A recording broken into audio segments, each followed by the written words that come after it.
poussé à la démission le 18 août par une partie de l'armée, l'ex-président malien pourrait regagner les Émirats arabes unis, où il est suivi médicalement depuis plusieurs mois. Son sort fait actuellement l'objet de tractations serrées avec les officiers putschistes. Depuis leur prise de pouvoir par la force le 18 août, les officiers putschistes réunis au sein du Comité national pour le salut du peuple, CNSP, s'interrogent: que faire du président démis Ibrahim Boubacar Keïta, IBK?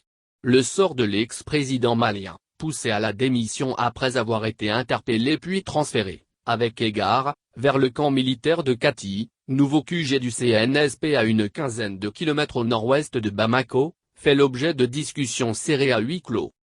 Une partie des proches de l'ex-président malien a fait savoir au CNSP qu'elle souhaitait voir IBK, très affaibli physiquement depuis plusieurs semaines, être transféré vers les Émirats arabes unis. C'est dans la capitale émiratie que le président malien est suivi médicalement depuis 2019.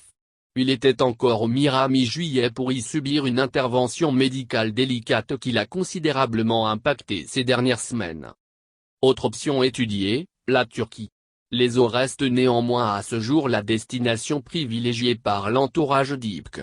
Au moins 2 capitales de la sous-région seraient par ailleurs elles aussi sur le point de proposer d'accueillir l'ex-chef de l'État malien et une mission de la Communauté économique des États de l'Afrique de l'Ouest, CEDEAO, devrait être prochainement déployée à Bamako à ce propos.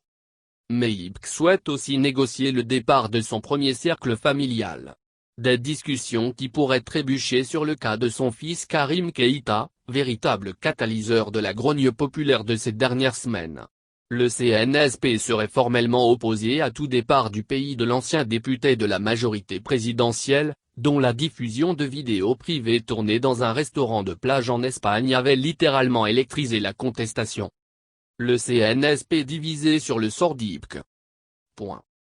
Alors que le CNSP a appelé à un vaste audit des comptes de l'État ainsi que de plusieurs marchés publics, les officiers réticents au départ d'IBK estiment que la responsabilité de celui-ci pourrait être directement engagée et qu'il pourrait alors faire face à des poursuites judiciaires.